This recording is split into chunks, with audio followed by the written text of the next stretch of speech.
Welcome to the Git and GitHub course. So I'd like to thank you for taking this course. It's really an honor to be teaching you, and we're going to try and go over everything there is to do with Git and GitHub.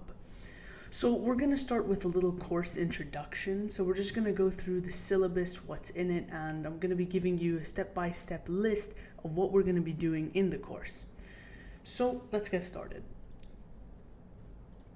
In the first section, which is this section, we're going to be introducing Git.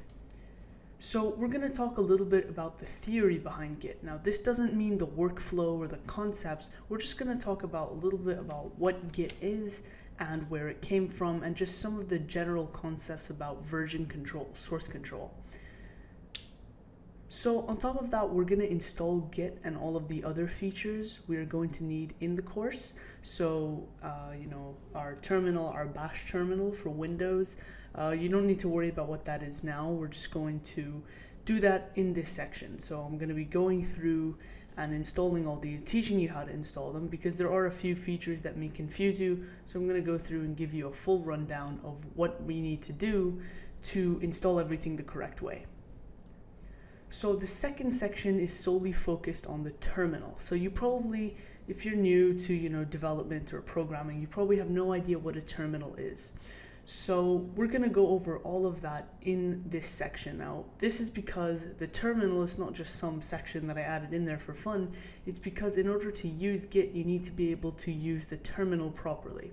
Now, it's not like you need to know all the commands and you need to be an expert in it, but you just need to know how to navigate around, know your way, just know some of the general features of it and be comfortable in that environment. It's not like any other environment that you've probably been in, such as the File Explorer or maybe even the internet or websites. It's quite bare bones, and it's just the purest way of interacting with your machine. So we're going to learn how to interact with that, learn the environment, and move around with some basic commands. So we're going to do that in that section. So the third section is where we start to get into the deeper parts of Git. So after the whole overview in the first section, or this section, we're going to start working at the workflow behind Git. So we're going to learn a little bit about how Git processes things. So, you go from making some changes to a file to putting it in the repository. Don't worry about what all that means. We'll talk about it later. So we learn about all of the flow charts and workflow behind Git. On top of that, I'm going to teach you some basic commands so that you know how to do all of this yourself. But it's not really about the commands, it's more about the concepts, because Git is quite a complex topic if taught wrong or if interpreted wrong. So I'm going to try and make sure to go through as smooth as possible and explain it all to you so that you understand the basics of the Git workflow. So after we learn the basics of Git and basically the core of it, we're going to work into another integral part of version control in Git, and this is called branches. So we're going to focus completely on branches because it's such a big topic and it's kind of its own thing, and you can't really group it together with all the other stuff. So we're going to have a whole section just completely dedicated to branches. We're going to talk about how they work, what they are, and just how to work with them in the terminal. So we're going to do that in section 4. So in section 5, we're pretty much almost finished with Git. We still have a few more things to do, but we need GitHub for this. So we're going to be learning what GitHub is. So I'm not really going to talk about it now. If you know what GitHub is, and I'm sure a lot of developers do, then just go ahead, speed along if you want, even skip the entire section. But we're going to go through and I'm going to talk about what GitHub is. Now, a lot of people think that GitHub and Git are the same thing, and they're completely different. We're going to talk about them in the next video, so we're going to talk about the differences. But for now, in section 5, we're just going to run through GitHub. We're going to create an account, and then we're going to go and look at some repositories and just check everything out, see how GitHub really works, because it's such an important part in developer communities. So we're going to go through GitHub in detail and see how all that works. So in the 6th section, we're going to be moving on to finally connecting our Git and GitHub knowledge together. So this is what I was saying, is we didn't learn everything about Git.